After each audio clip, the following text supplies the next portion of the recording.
use this one? Start. If you want, yeah, that'd be nice. I mean, if you're gonna run over there, I'm not sure if it's gonna be. Yeah, it'll work. Should work. Okay. And if not, just don't worry about it.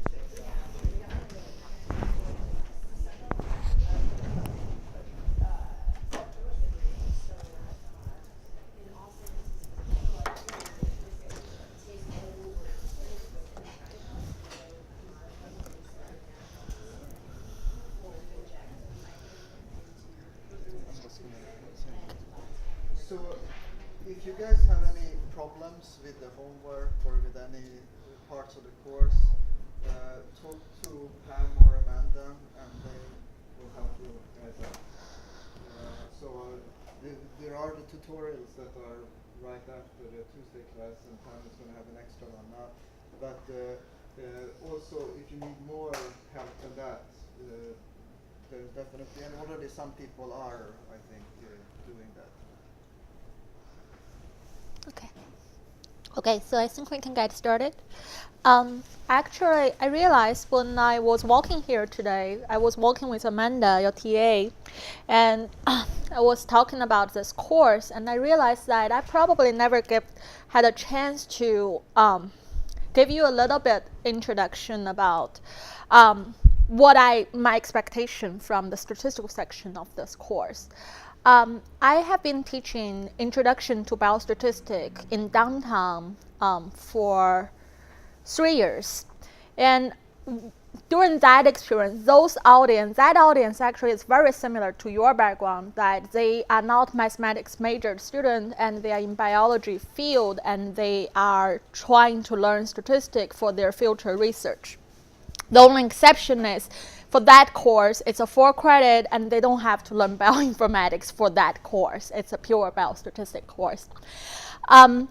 So we actually modified the lecture notes from that course to tailored for this course. So to make it shorter and also to make it a little bit easier for you because you have the other half. But from my experience in those 3 years and also from my talk with the different students, I found that for a lot of students, especially if you're not majoring in statistics or mathematics, learning statistics is really has a very big confusion from a lot of students that you're learning statistics as learning a cooking recipe. That this is a formula and I plug in this and I get a mean. This is a formula, I plug in this, I get a confidence interval. That's it. I mean, this is actually the very least of my expectation from you for this course. What I was hoping from you that even if you finish this whole course, whole lecture, you don't have to remember any formula, because for any formula you can grab a statistical book and you can go to refer there. So you don't really have to remember any formula. And even for your final exam, you're not required to memorize any of the formulas that we have been introduced here. What is more important is really to understand the concept underlying the statistics. For example, if we are talking about binomial distribution, we talk about the expectations are important, variance are important, PDF are important. All those formulas are important. However, those are not as important as if you can learn what is experimental setup for binomial, what type of situation, what type of experiment gave you a binomial distribution. Those concepts are probably more important for you, not only for this course, but also for your future research, and also for the other part of the bioinformatics learning. So learning formulas and memorizing those are never the central task for this course, especially for the biostatistics part. Really trying to understand the underlying concept is more important. And even if you are too busy and you feel this is too much, too overwhelming, just trying to understand statistical thinking and consideration behind all those distributions, behind all those estimation and probability, estimation and hypothesis testing. Understand what is a p-value, what is a confidence interval. Understand those concepts will help you, even if you're not performing statistics in the future, even if you just want to have a conversation with any statistician in the future. So that is my basic philosophy of teaching this course. And I try to guide you towards that direction. But if you feel that, you got lost in the middle, or if you have questions, you can stop me whenever, and you can email me and we can discuss offline as well. Does that make sense? So last lecture, we talked about 3 distributions in 1.5 hours. Those are actually that was a quite intensive core lecture, because the 3 distributions, they are very different, although they are connected. But each of those probably is, they have their distinct characteristic. So the 3 distributions that we talked are binomial distribution and Poisson distribution for discrete random variables, and normal distribution for continuous random variables. The reason that we choose these 3 is not only because they are most frequent encountered distribution, and also because the rest of the lectures or the rest of this course, a lot of those are based on those 3 distributions. For example, today we are going to talk about estimation, and for the next lecture we are also going to talk about estimation. And you will find that those 2 lectures are very connected to the 3 distributions that we introduced last time, because we are going to, for those 2 courses, for those 2 lectures of estimation, we are exactly going to estimate the parameters of those distributions. So without too much of the thing here, I want to finish what I have left in the last lecture for the last part of normal distribution. So normal distribution, the most important distribution out of the general normal distribution is the standardized normal distribution. And standardized normal distribution refers to 0 mean and unit standard deviation, a normal distribution. And for that, there is a table for that gives you the area under this PDF curve. So you can basically say, so this is a normal table. So from this table, you can estimate sort of things. First of all, you can estimate this part. This part is called CDF, which is a probability, which is a phi x, the probability of a standard normal distribution random variable less than any x that you are interested. And then from this, you can actually derive all the other 3 variables.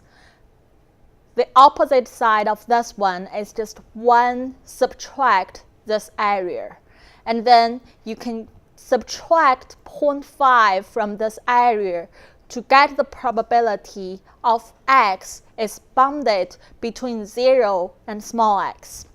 And then if you multiply this area by 2, you get the area that is bounded, or the probability of x that is bounded between negative x and positive x. And also because of the symmetry property of normal distribution, phi of negative x can be derived as 1 minus phi of x. And from a graph, it's even more straightforward, because this would be x. And then if you are interested in the minus x, what is expectation, what is the probability of x is less than minus x? It's just the mirror side of here. So that equals to 1 subtract phi of x.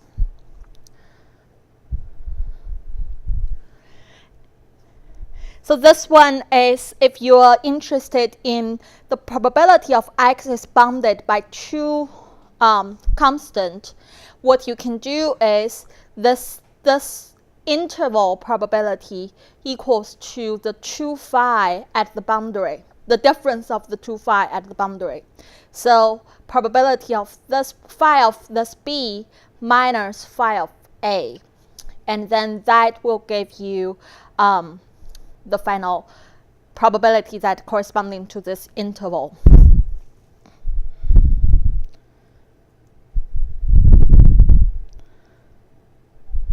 And the other type of question is actually if you're given this probability and you were asked for this X, which is a boundary or a number that gives you this corresponding area or probability, you can also get that from that table. The way to do that is just the inverse. And for some of the numbers, actually, you will use that quite often in statistics, and those include what is the area that gives you 97.5 area. So this would corresponding to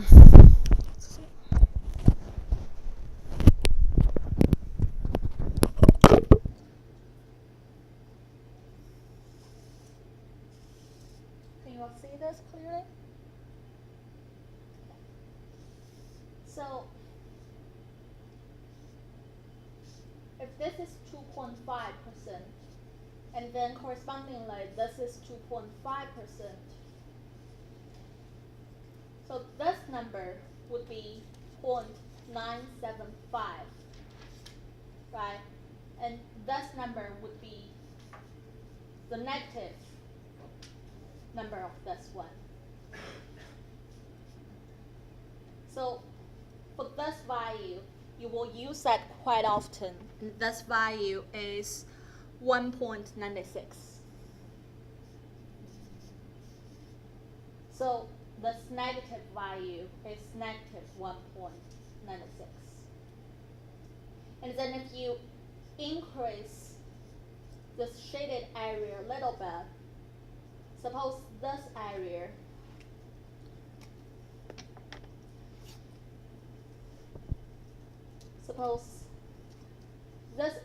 this red area is 5%, and then the corresponding part of negative side, suppose this is also 5%.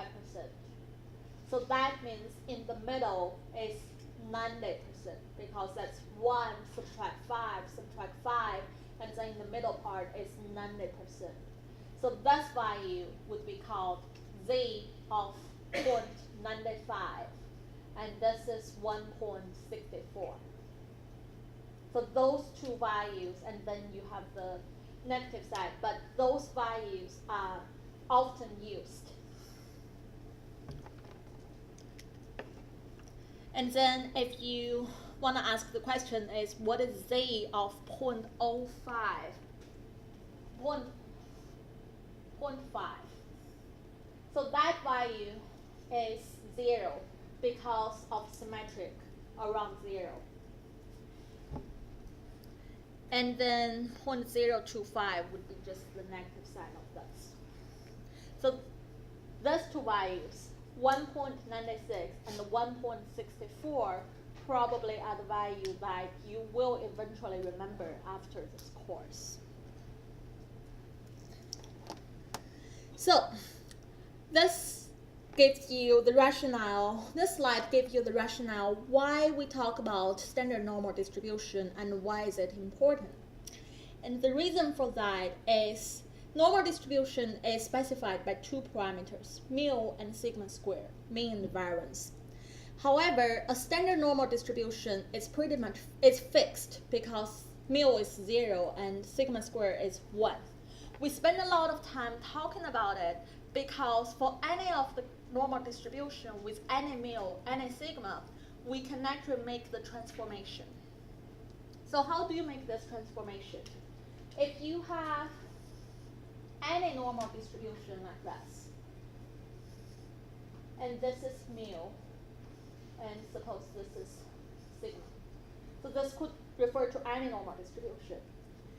Like I said, mu and sigma are really independent. So what you need to do for any transformation, if you want to transform, first of all, if you want to transform the location of a normal distribution, all you need to do is do a shift.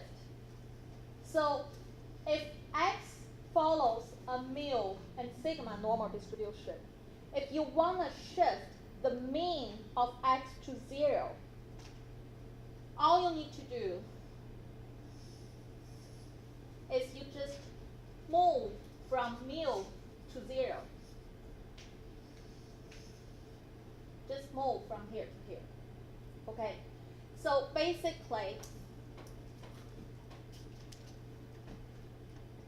if x has mu of 0, then x subtract mu. If you subtract the mu from every number of x, then the derived number, the derived random variable, has a mu of 0. So it's really just a shift of location, that every number here in the x, every number of x, subtract this mu, and then they are centered around 0. So this is how you shift location of a normal distribution. And the next part is you want to standardize the variance. So for any variance, suppose you already done this. This is 0, and then this distribution has variance sigma, and you want to shift it to, let's see, this one is 0 and 1. If you want to do this, how would you do that? So it's the same location, but you made it a little bit narrower or wider, and you adjust the sigma to a variance 1. So all you need to do, suppose this is y, and you want to y has this distribution. What you need to do is you just take y, subtract every y from this random number, divide it by sigma, and then by this division, the ratio of y over sigma has a unit variance. So if you think what we did 2 steps. One is we subtract mu from x first to achieve this location shift from mu to 0. And then we divide by sigma to achieve this variance shift from sigma squared to 1. So if x is mu and sigma squared, by doing this location and variance shift, this one is normal 0, 1.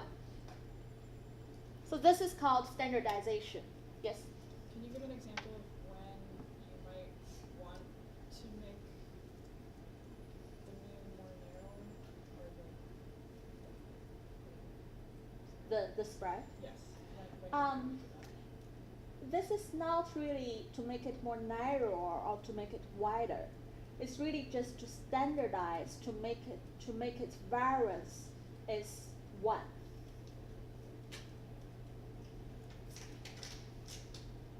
Does that make sense? So when might you? When do you want to, well, you will do that quite often when we talk about today's lecture for point estimation.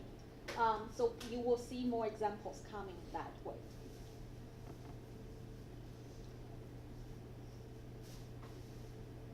Yes? Okay. So in practice, I mean, when do you want to do this? Or in practice, you actually do that a lot, I believe. Suppose you have a vector of random variable. You have a vector that follows a random distribution, and suppose you believe that it's normal distribution, and then you have a mean and standard deviation estimate from this vector, right? And then you want to see that, suppose I want to standardize this vector into a standardized distribution or into a standardized normal distribution. What you do is you estimate the empirical mean from your vector, and then you estimate the empirical standard deviation from this vector, and you just subtract and divide. You subtract your estimated mean and divide by the estimated standard deviation. And after you do that transformation, in that transformed vector, if you estimate the mean again, the mean should be 0, right? If you estimate the standard deviation again, the standard deviation is 1. So this procedure is typically called standardization, right? Sure. I didn't hear you. Could you say? In the first one, yeah, that one. So why is the This mu just stands for anything. derivation? Oh, actually, I made a It's supposed to mistake. be long. You're right. It's supposed to be sigma squared. Yeah, sorry about that.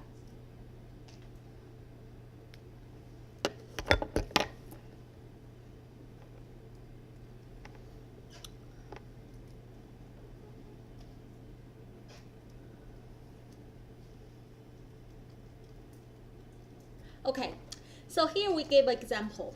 Suppose you have, suppose a definition of hypertensive is defined that the blood pressure is between 90 and 100. And then we have a bunch of samples and subjects, and their blood pressure is normally distributed with mean 80 and 100 and variance 144. So it asks you, what is the probability that a randomly selected person from this population has a mild hypertensive symptoms? So a mild hypertensive means that the blood pressure is between those two boundaries. And then suppose you have a normal distribution random variable, and this is a mean and this is a variance.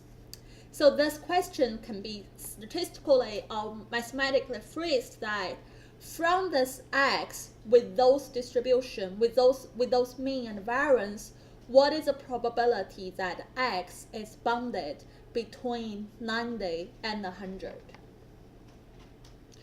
Okay. And then when you want to ask this question, when you want to answer this question, you need to use this standardization procedure. You need to use that. So here, your x has a mu of 80, and sigma is square root of 144, which is 12. So without any standardization, this population is distributed with mean 80, and then this is 12, right? And then you want to do this you want to first of all do this with a transformation. So suppose this is x. You basically subtract 80 and divide by 12. And by this transformation, what you get is, suppose this is y, this transformed value. This transformed value of y, the distribution is a standard normal distribution because it has mean 0 and unit variance.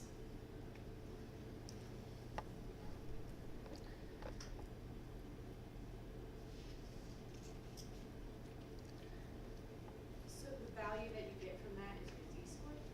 It's a Is z, or what is, once you standardize it, then what is y? actually I use z here. Once you standardize what is z. So Z would be a standard normal distribution. So that is a very standard distribution, right? It's a Z. You can't. I mean, sometimes we call it a Z-score, but most likely it just refers to a standard normal distribution. Okay. So you ask a question that why do we do this?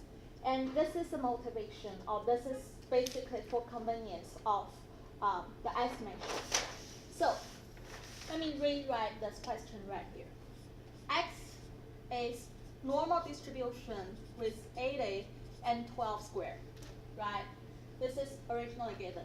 And then you were interested that what is the distribution, what is the probability that X is bounded by 90 and 100? Is that correct? Yes, 90 and 100. So I ask you that to make this convenience or to solve this question, you could do a standardization. So it's like this. X subtract mu over sigma. And you do that in this formula. You should do that not only to your X, also to the left-hand side and right-hand side of your boundary. So what you do is you do this shift of X, and you do the same shift of your boundary value.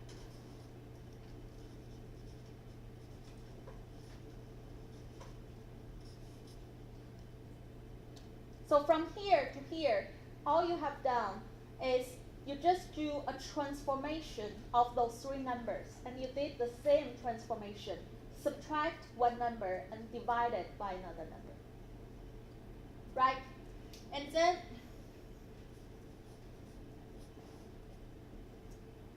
so this one equals X minus 80 over 12, and this one equals 100 minus 80 over 12, and then this is 90 minus 80 over 12. So from here to here, I only just plug in those two numbers. So it was 12 squared before. Why is it just 12? Because 12 squared is the sigma square. The variance is 144, so it's sigma is 12. Okay? So after this, you can calculate this number, which is 5 over 6 right here, right? And you can calculate this number, which is 20 over 12 right here. And what is the middle part? Recall that we did in this transformation. If X do this transformation, the middle part becomes Z, which is the standard normal distribution, right? So this part becomes Z. And those are two numbers. And now the question actually is solved, because for Z, for any number, this probability is known, because you can refer to either Python or R or that table. So this basically tells you you have bounded by two values, so that equals to the difference of the CDF of these two boundaries. And those two numbers you can get from any software or any table, or the standard normal table. So this is how you solve this question.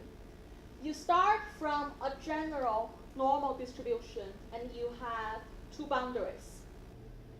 What you do is you do a transformation, or you do a standardization of your variable, random variable here, and you do the same for the two boundaries here.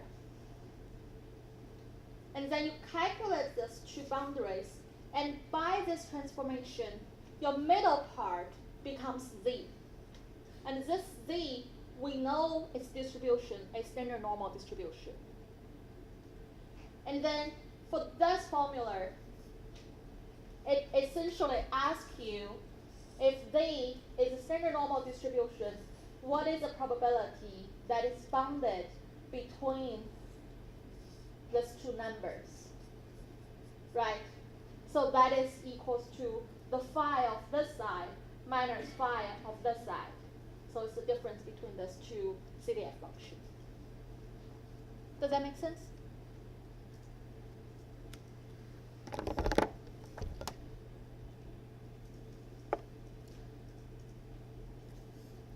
So this is essentially what we did. The lower side is 0.83 and the upper side is 1.67. And then if you get the phi, the difference between those two phi, it's 0.15. So the probability is 15%.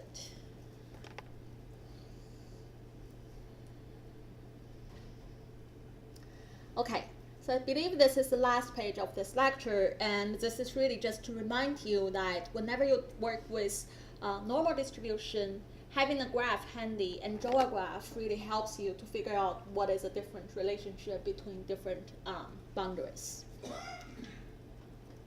Okay, so that concludes the whole lecture of probability.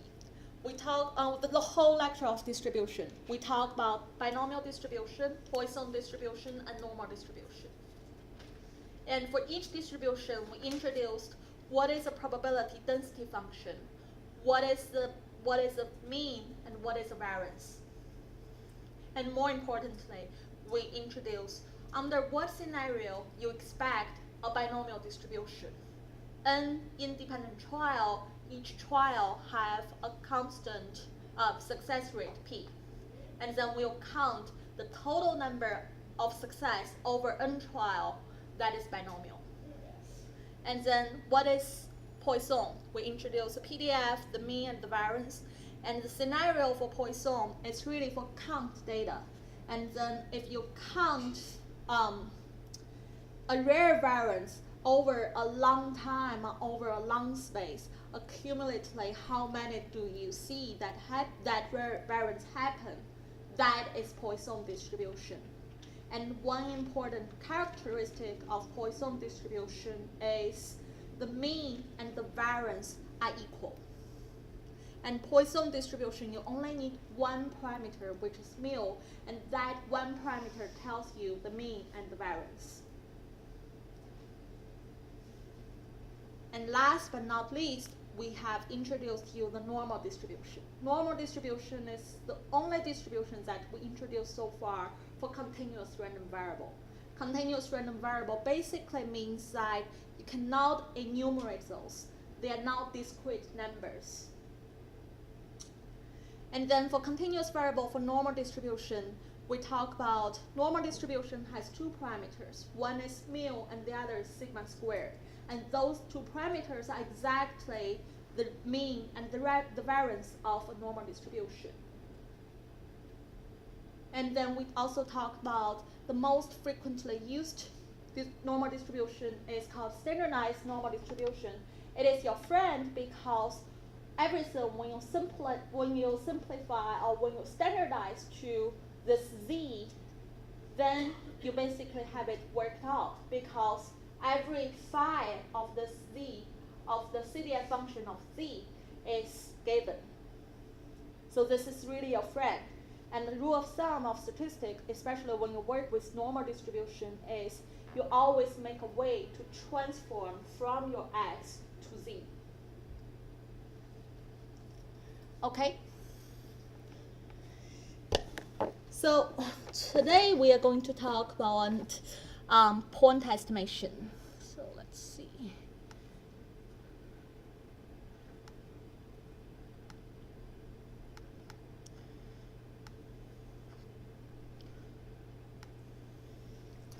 So we're going to talk about estimation. And for estimation, we actually are going to spend 2 lectures on estimation. And today is part 1. And what we have introduced so far is David introduced the descriptive statistic, and then we talk about probability distribution. And why do we introduce probability? Why do we introduce distribution? We're not introduce them just to give you some fancy mathematics. We introduce them because we want to enable you to go beyond descriptive statistics. And that is because for descriptive statistic, you're really just describing your sample as is. You're not making any inference beyond the sample that you have. If you want to make statistical inference, you have two major tasks. One task is called estimation. Essentially, you want to use your sample to estimate some characteristic or some parameters of the population. So that goes beyond just describing your sample. So that is called estimation. And the second task is hypothesis testing. Hypothesis testing always begins with a null hypothesis and alternative hypothesis. And with a null hypothesis, that is what you set up that you want to either reject or fail to reject. So you want to make some testing about the population, and that is called hypothesis testing. And to answer the previous question, why do we talk about probability distribution? That is because to implement estimation and to implement hypothesis testing, you always need to use the tools that were introduced in probability and in distribution.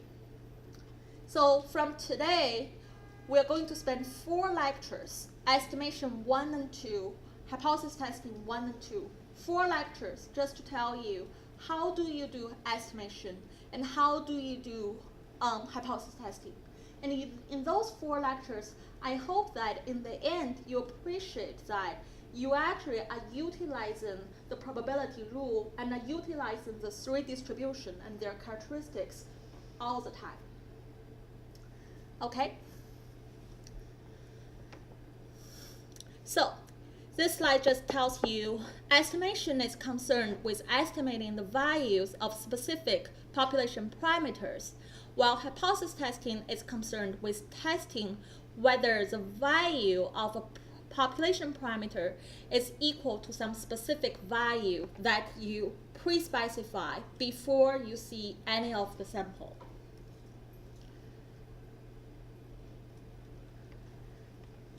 So we give you 2 examples of the estimation.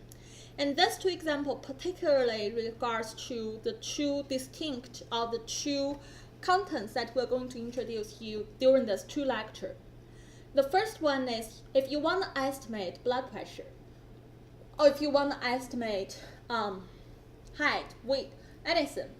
So for this one, you can see the characteristic of this example is if you want to estimate a continuous variable, a random variable, a population parameter that is a random variable that is continuous.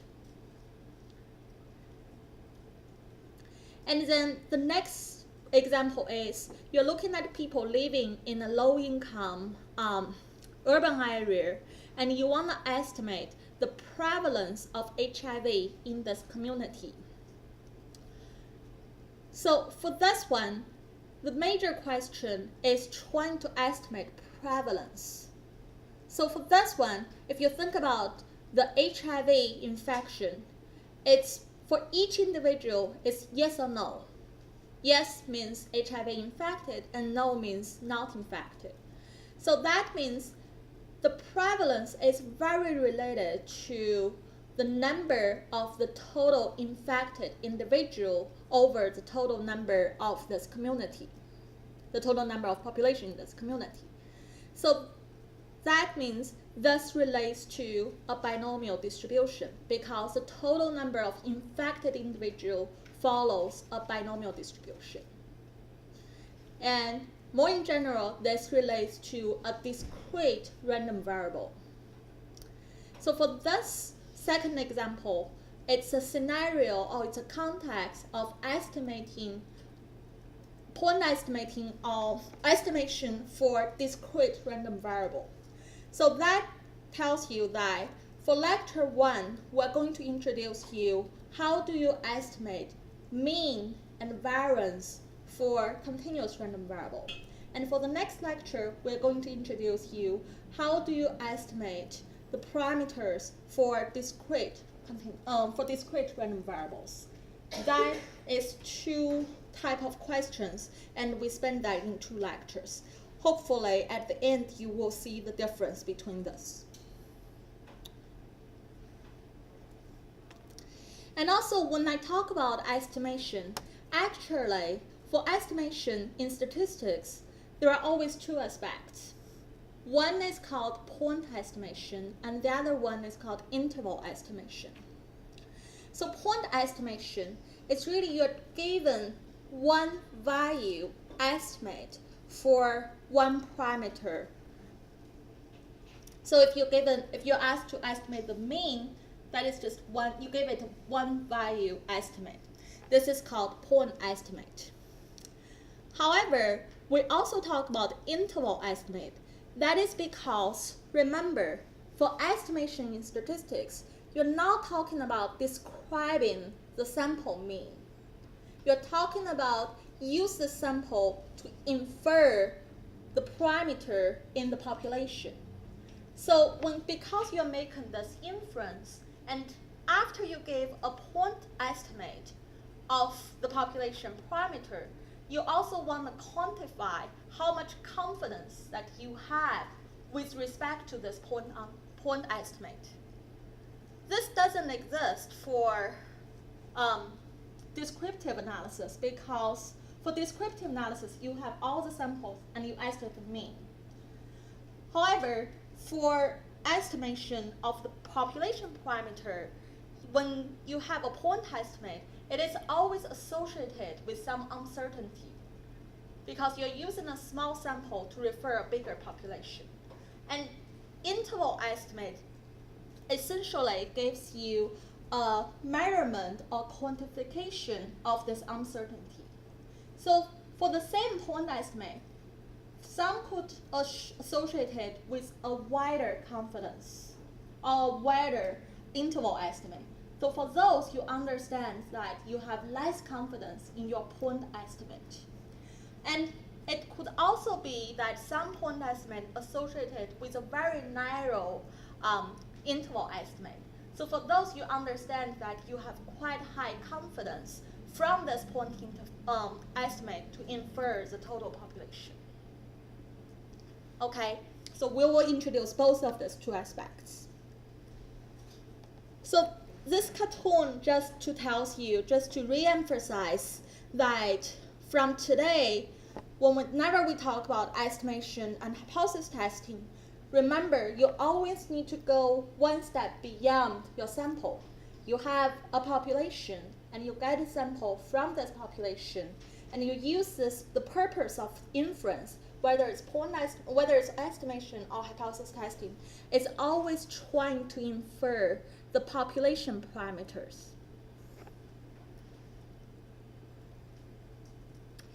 And also, we want to introduce you these 2 terminologies that quite standardized or quite often used in statistics, which is parameter and statistics. Whenever we talk about parameter, most likely or conventionally, parameter is to describe a number that describing the population. For example, I see x is a random variable with binomial distribution, and it has 2 parameters, n and p. So for this, you know that I'm talking about n and p of this population, of this random variable x. It really refers to a population. And then statistics.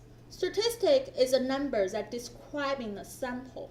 It's just whatever you estimate from the sample, and that refers to what your estimate is from a sample. So after you have this two terminology, parameter and statistic, now if you put in the context of sample and population, essentially understand that statistical inference is just a science or a discipline that allows you to use statistics to draw conclusion or to draw inference on parameter.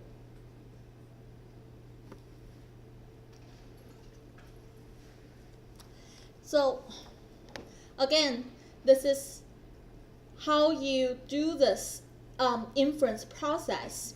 Suppose you start from a population that you are interested, and then you draw a random sample from this population. And then from this population, you estimate, you get some statistics.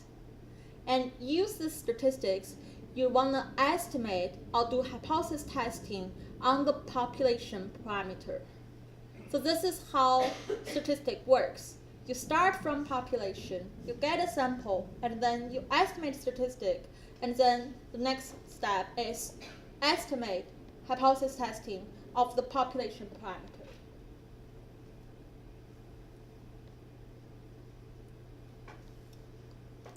So one of the most used task, or one of the most used inference, is about population mean.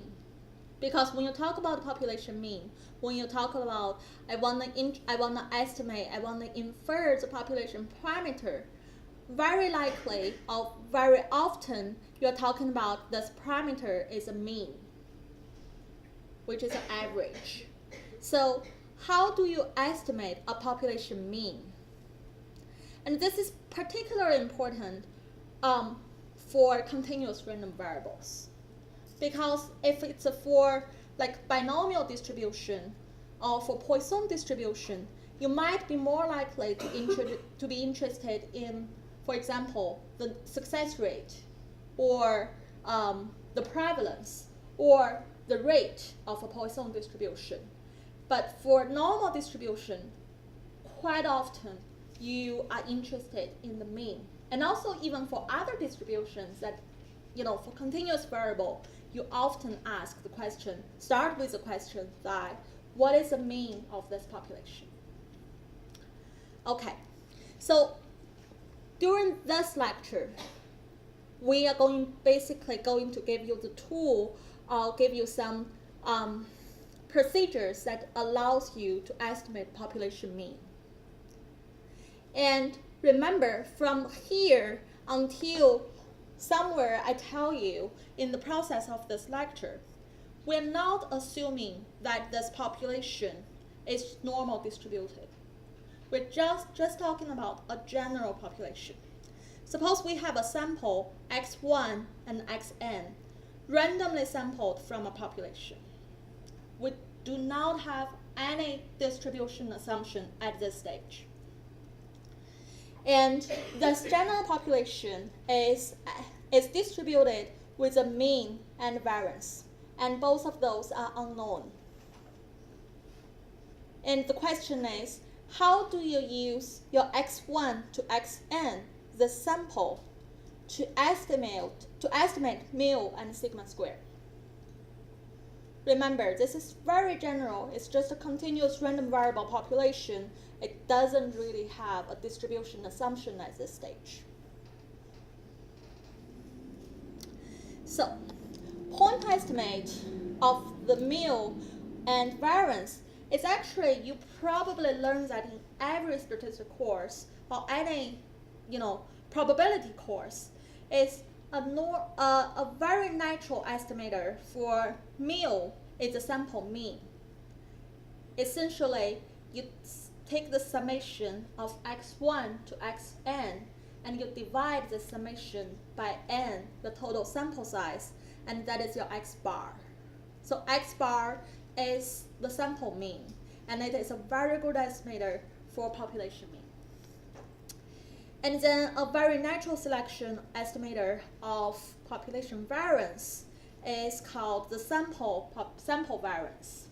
So sample variance is, if you take xi, subtract x bar square, take summation of that square, and over n minus 1, this ratio is s squared. That is your sample variance.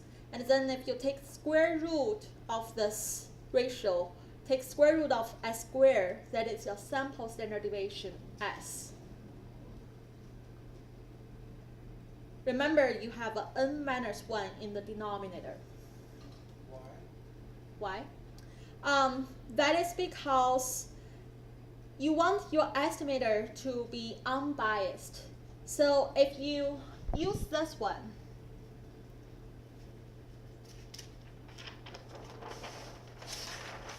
so a desired probability, a desired property of a point estimate is unbiased. So suppose you want to estimate sigma squared. This is desired. You would like some estimate to have expectation that exactly is your parameter of interest. In other words, is this. However, people find that if you do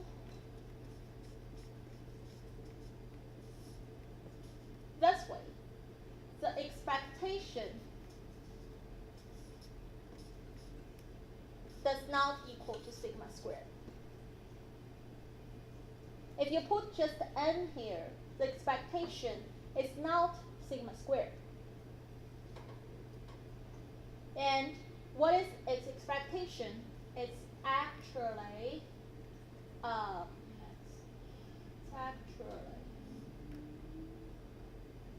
n minus 1.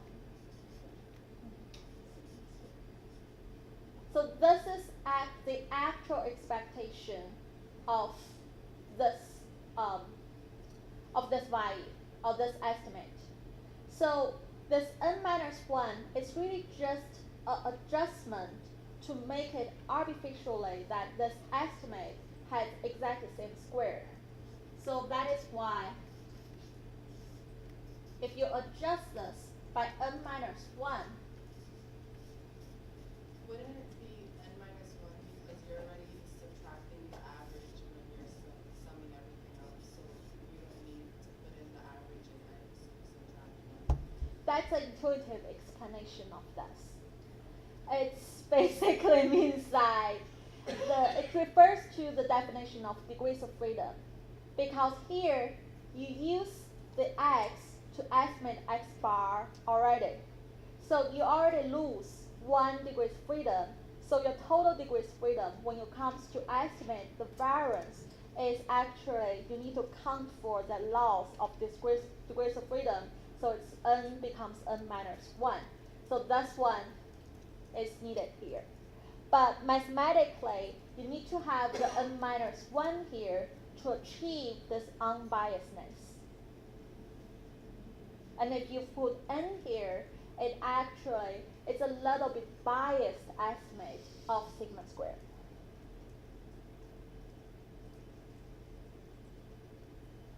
Talk a little bit about bias versus unbiased when we get to it. Yes, we will talk about that later. Yeah.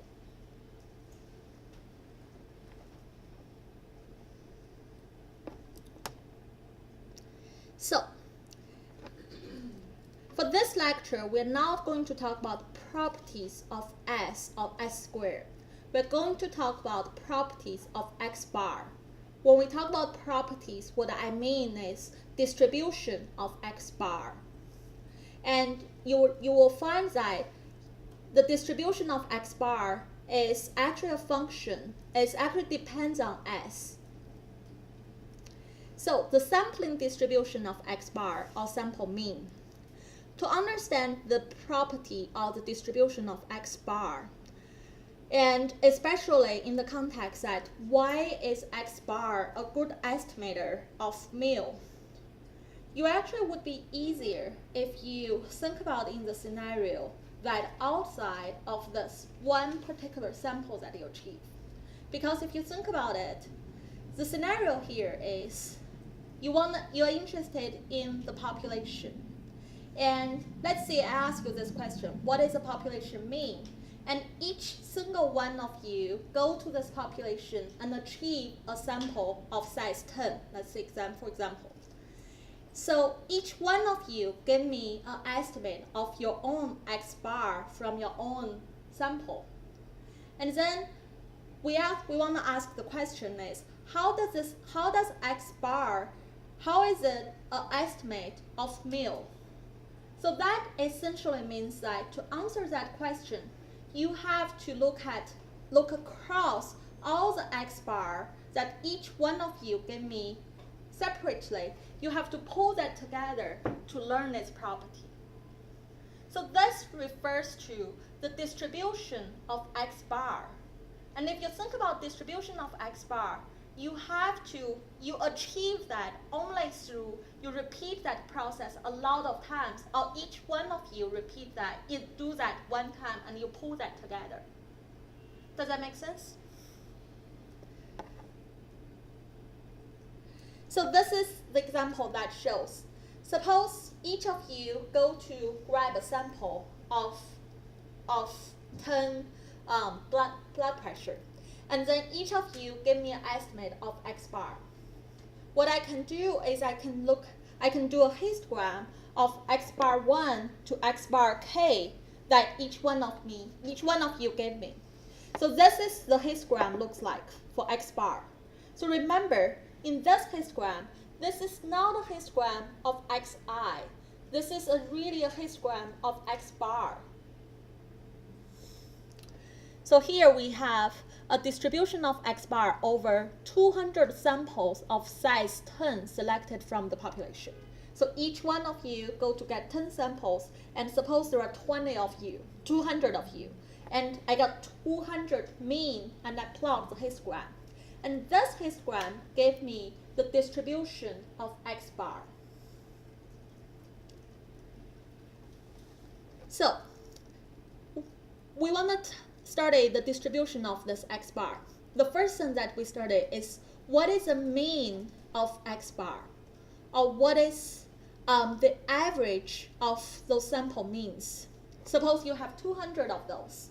What is the mean of x bar? And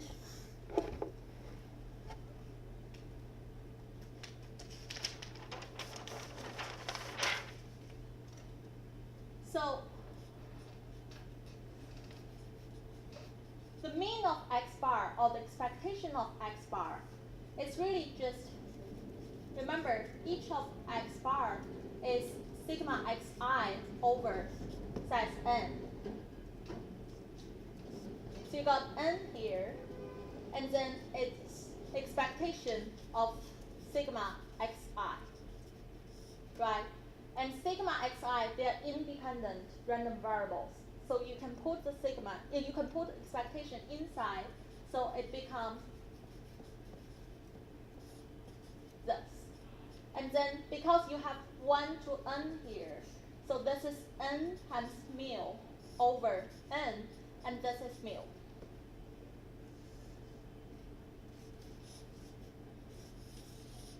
So the important thing for this derivation is expectation of x bar is mu.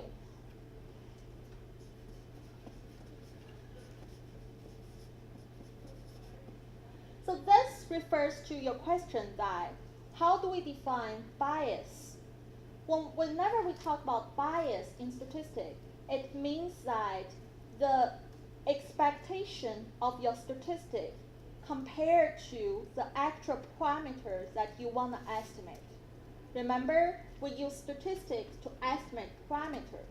So the first thing you want to see is the expectation of your statistic is your parameter.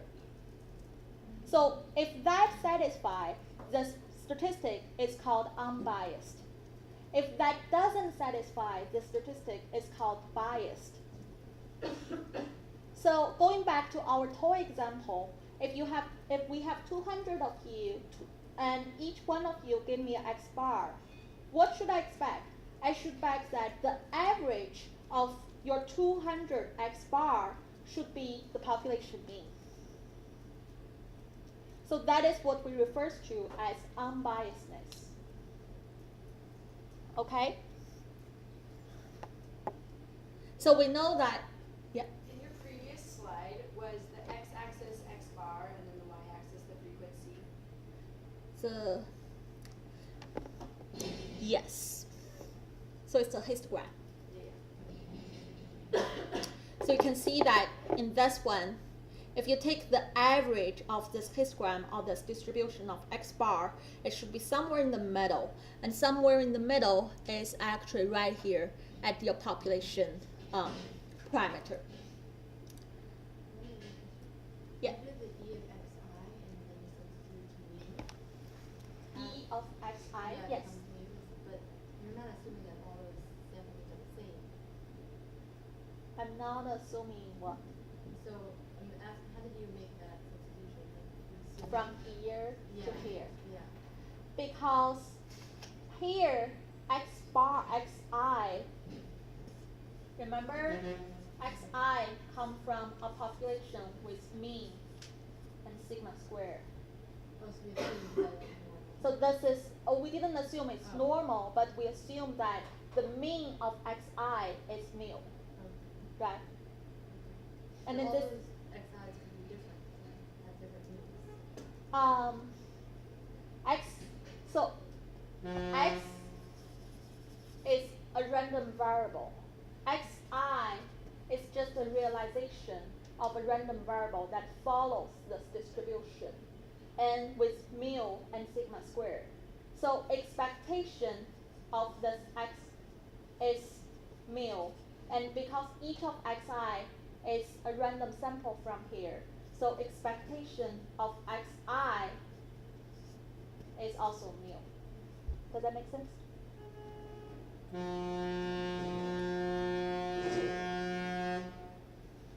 So here, the first very desired property of a sample mean is that it is unbiased, because the expectation of sample mean is a population mean.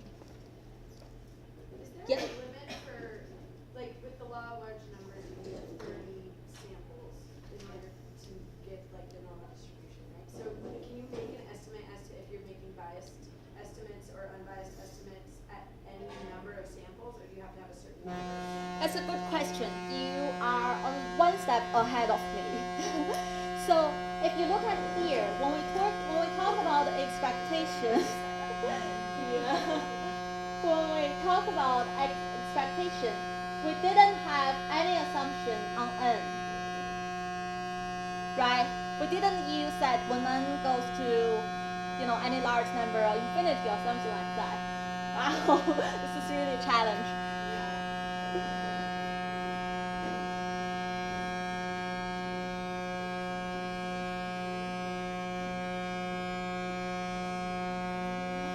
So I'm trying my best. So here we didn't have any assumption of the restriction of n has to be big. So essentially, the unbiasedness of a sample mean is independent of sample size. No matter what sample size you have, you could either, like each one of you just grab 2 samples, or each one of you just grab 10 samples, or each one of you grab 100 samples. It doesn't matter. The sample mean is always an unbiased estimate of the population mean. So this is not dependent on you have to have a large sample. However, large sample is important, and we will talk that later. Okay? Did you hear everything of what I just said? Yeah. So, so just remember that the unbiasedness from here, the derivation really has nothing to do with how big n is, right? It always satisfies us. Wow.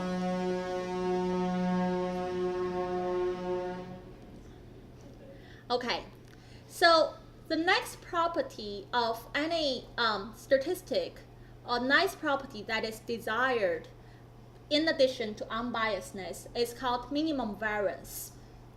Basically, when you talk about a statistic to estimate population parameter, not only you want this estimate to be unbiased, which basically means that if you do that 200 times, its average is your population parameter. It also means that it cannot be so spreaded that every time, like your mean is so dramatically different from her mean, and then it's very different from the other mean, the third mean. So that basically means that you would hoping that each one of you give me an estimate, and this estimate, the underlying distribution of this estimate or the statistic is kind of closely clustered together around the true parameter. So in other words, if you look at this distribution, first of all, we hope the center location is around population parameter. Second of all, we are hoping that this distribution is not like dramatically spreaded, that you could have very, very big variance of any of the mean that you give me. Okay, so I give you a fact, but you will not get to the details of this. Is actually, if you're interested in population mean, the sample mean is among all the unbiased estimate, the sample mean actually is the one with the minimum variance. For example, the sample median actually is also unbiased. But why do we prefer to use sample mean over sample median? And that is because sample mean has smaller variance than sample median. So, although I tell you that I'm not going to go to the details to prove that sample mean has a minimum variance among all the possible estimators, however, I'm going to show you, or we are going to talk about the variance of a sample mean. What is the variance of a sample mean? Essentially, if you look at this distribution, you know that the distribution, the mean of this distribution is population mean. But what is the variance of this distribution? The variance of this distribution, so that basically talk about the variance of the mean, or if you take the square root, that's a standard deviation of the mean. For that, we have a particular name in statistics, which is called standard error. Standard error. This is probably one of the most frequently questions that I have during all my consultations to biologists or the other scientists. They always ask me, should I present, in a bar plot, should I present standard deviation, or should I present standard error? And this is always a confusion. And now my answer is always that it's up to you.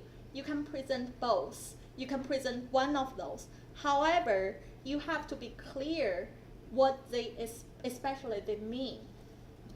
So here, you basically, after this lecture, I hope none of you will ask that question again.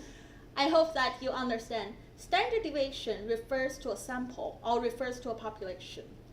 Okay, so that is a standard deviation. It's basically the square root of the variance. Standard error refers to a mean. It refers to the standard deviation of a mean estimate. These two are connected. How are they connected? So we are interested in the variance of x bar, which is the square of standard error, right? So how do we get there? Remember, x bar is achieved by this formula, right? And remember, any coefficient within variance, you need to take the square out.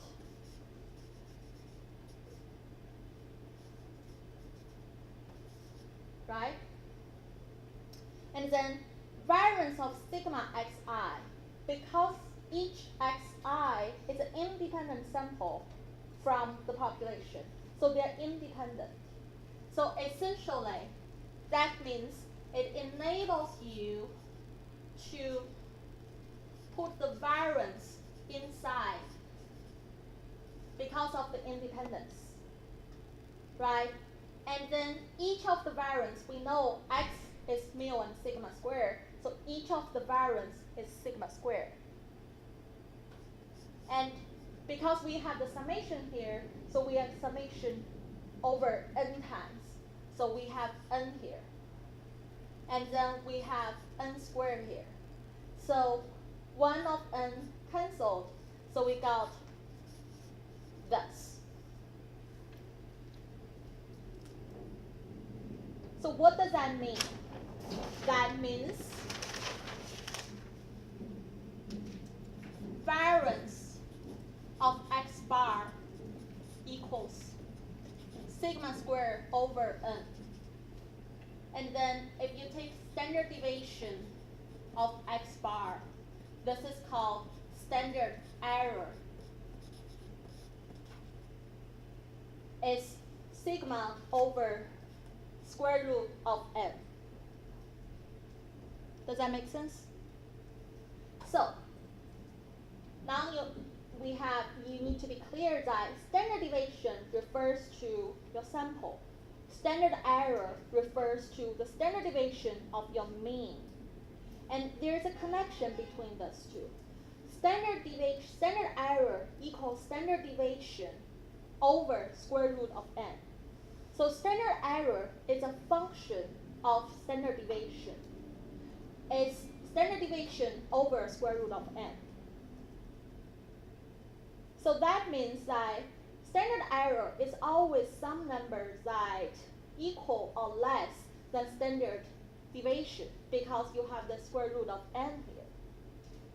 And that also means you can decrease standard error by two ways. One is standard error is low if, first of all, sigma squared is low. So if standard deviation is low, if your population is very clustered together, then your standard error would be a small number. Another way to decrease standard error is at the same sigma, you can increase your sample size to decrease standard error. So what does that mean? That means if there are 200 of you, each one of you give me a mean, and then I ask what is the standard deviation of this mean, or what is standard error of this mean? There are two scenarios. One is given the same population, if each of you just obtain 10 samples. And then the second scenario is if each of you obtain 1,000 samples.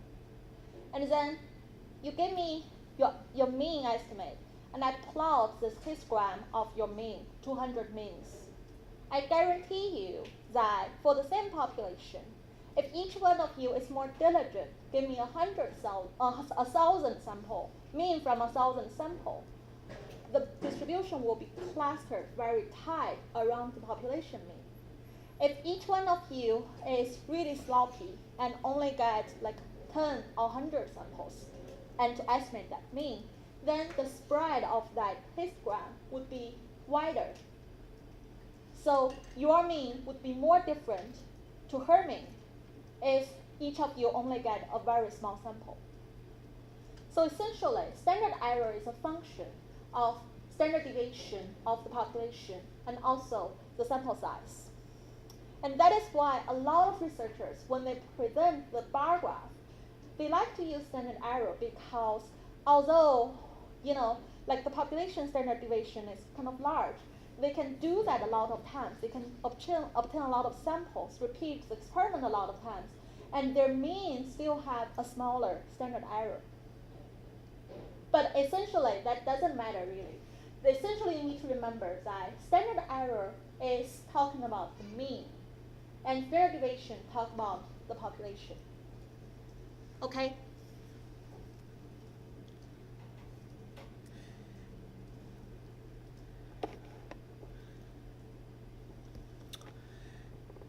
So, here we talked about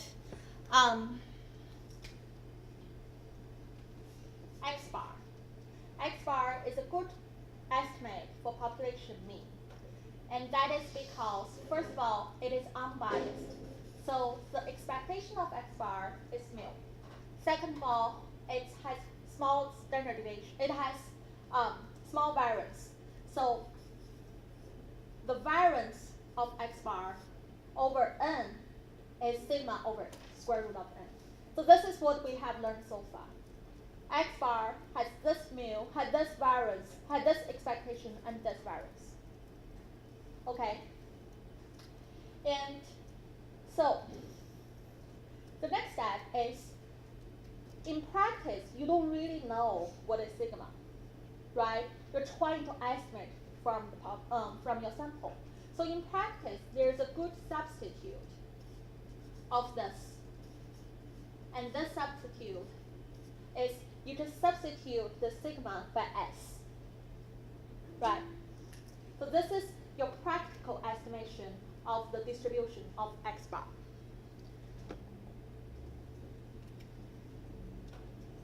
So here we give you an example of standard error. Suppose you have a sample size 10 with those 10 numbers, and you calculate X bar, and you calculate sample standard deviation S.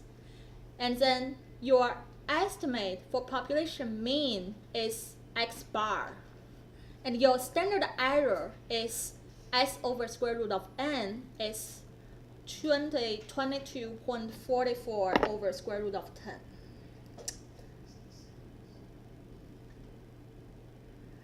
Okay, so this is the summary that we just given here. So what if I just said that sample size, we haven't talked about any limit on sample size.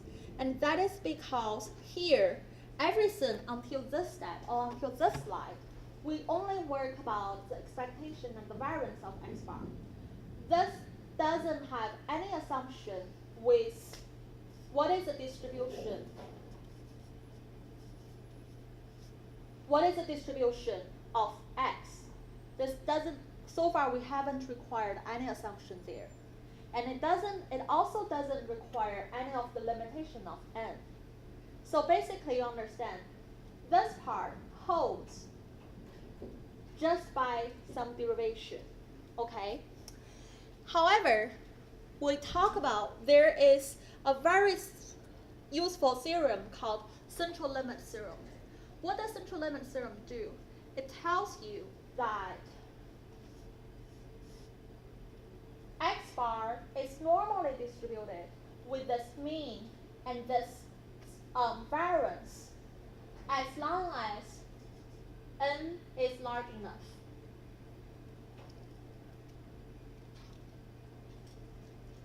Okay, so here, let me clear your train of thought a little bit. X, there's no distribution assumption. We only see it's a mu and sigma squared, okay? And from here, we know X bar is mu and sigma squared. From here to here, there's no restriction on the assumption, on the distribution here or the N here. However, if you want to make assumptions that N is sufficiently large, then X bar is, you can put this distribution, you can approximate this distribution by normal distribution. And the assumption from here to here, you need one help, and that is N has to be big. Okay, and remember, although you require N has to be big to achieve this normal distribution, you didn't require this one to be normal distributed. So the original X doesn't have to be normal as long as you have sufficient sample size. You're saying when you take your xi and you plot them, like let's say n equals 30, it might not look normal, but you can approximate it to the normal? Partially right. So it basically means, going back to that example, if each of you is interested in the population mean, the xi doesn't have to be normal. And as long as each of you is diligent enough and get a big enough sample, so you cannot just get 2 samples, 3 samples, 5 samples. Each of you get a large enough sample. As long as your sample mean is from a large enough sample, and then the distribution of the 200 sample means is normal distributed. So remember, there are 2n here. I'm not talking about 200. I'm not talking about 200 of you go to repeat this experiment. I'm talking about this n is sample each of you obtain.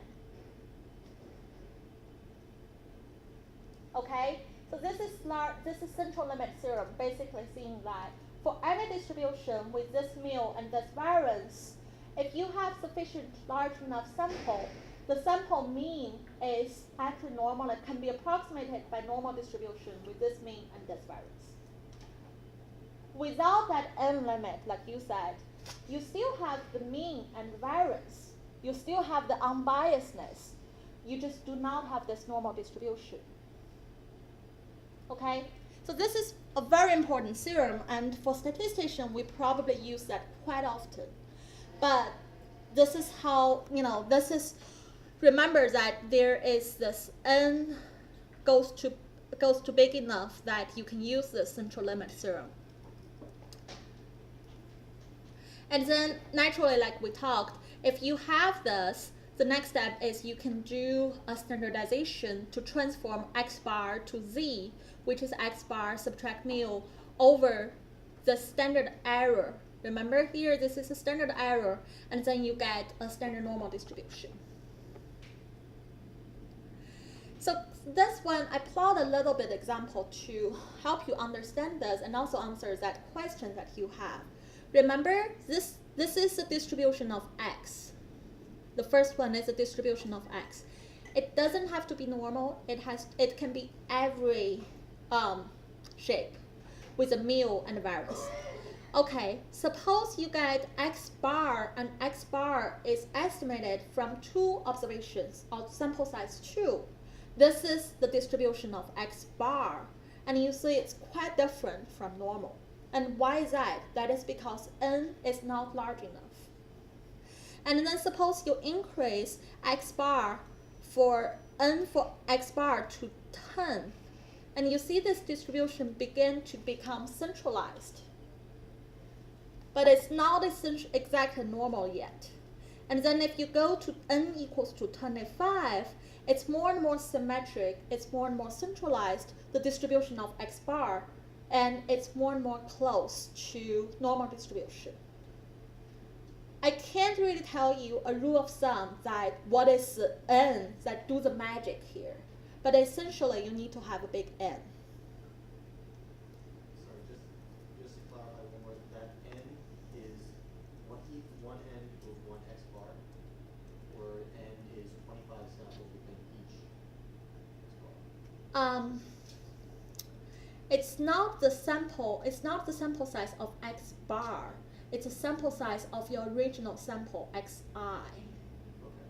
Yeah. Okay.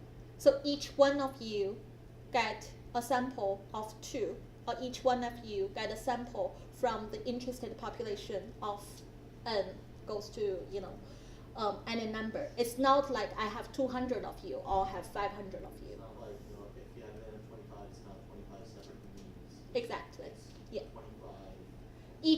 Each mean is estimated from 25 samples. Okay.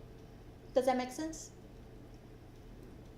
This is actually a very big confusion for a lot of students. So I really want to spend some time that as long as you understand everything.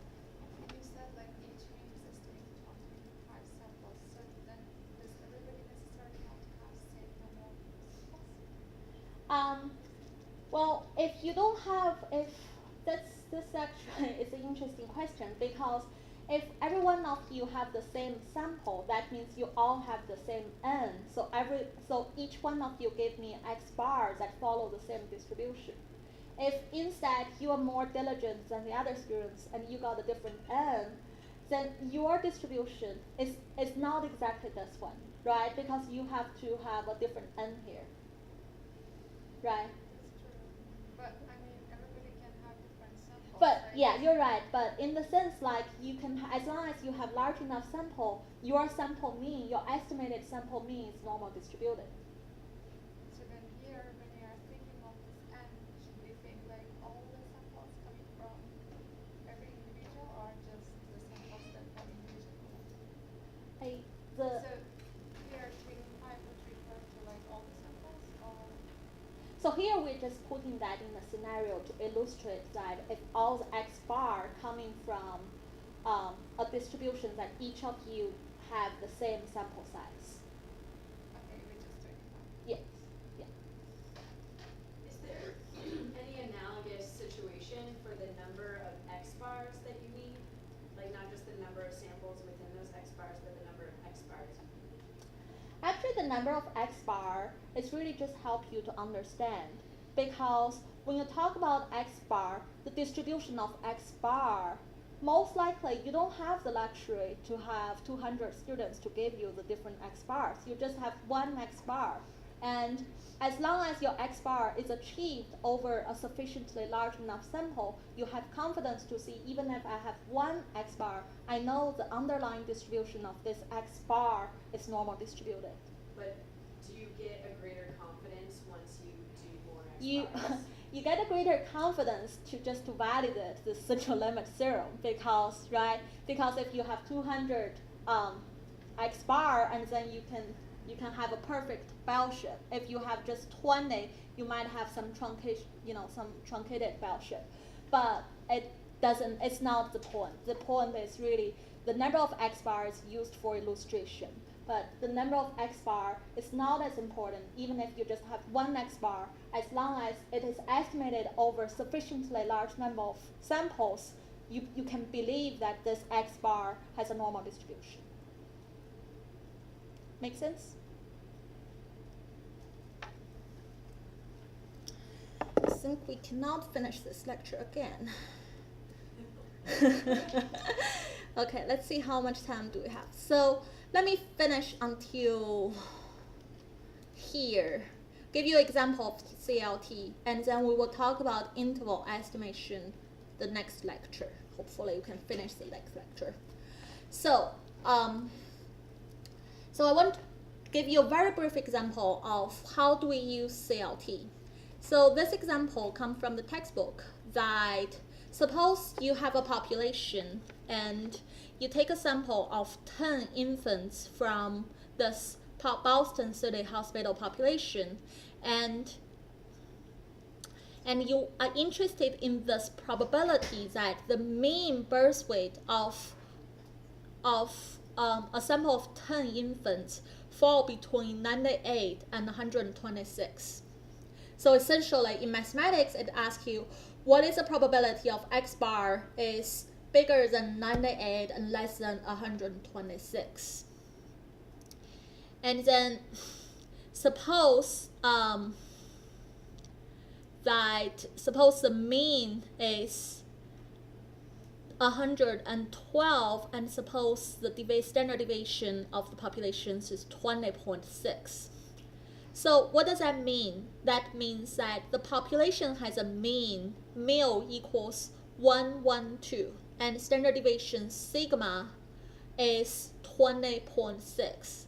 So that means, based on what I tell you, X bar follows approximately, by central limit theorem, follows a normal distribution with mu at 112 and standard deviation at sigma over square root of n. And here we actually use a fairly small n here. So it's 20.6 over square root of 10, so it's 6.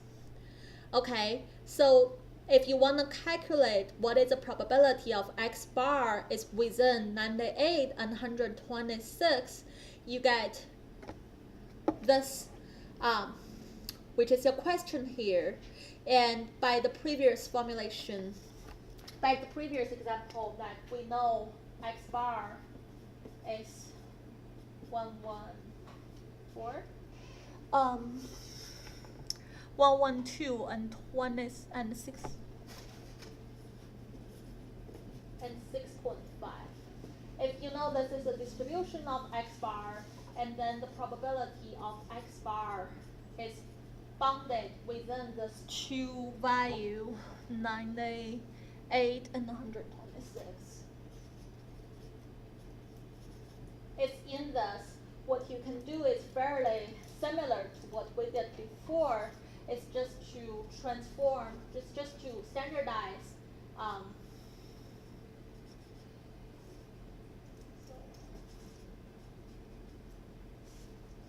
It's just to standardize on the three parts.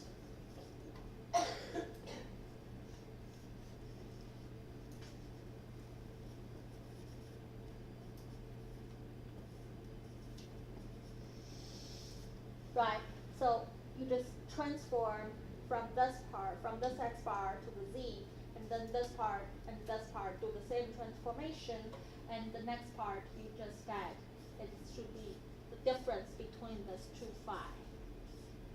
Right. This one goes here, and this one goes here. Right? So it gives you that it's 0.96. So that is the final calculated possibility that x bar is bounded by this two value.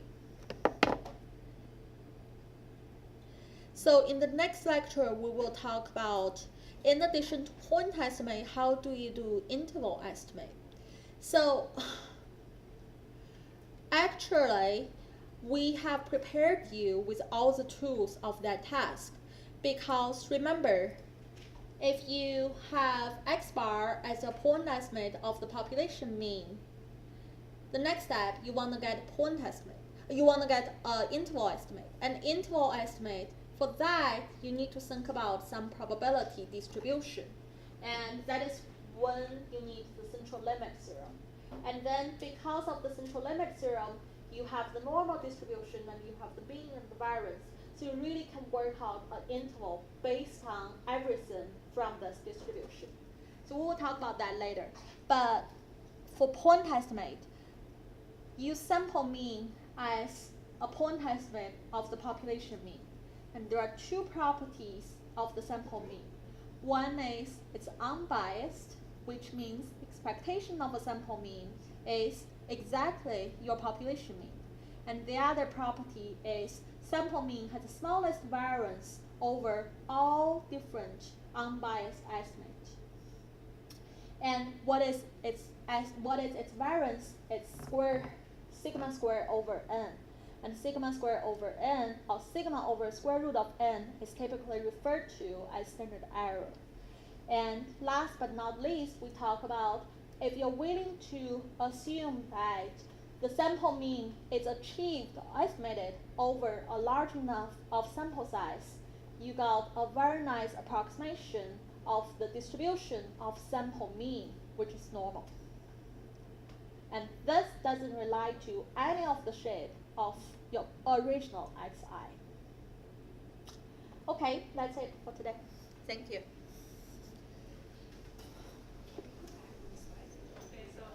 Do you want to come closer? Oh wait.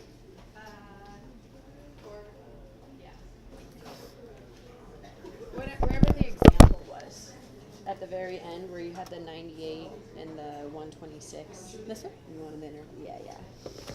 Okay.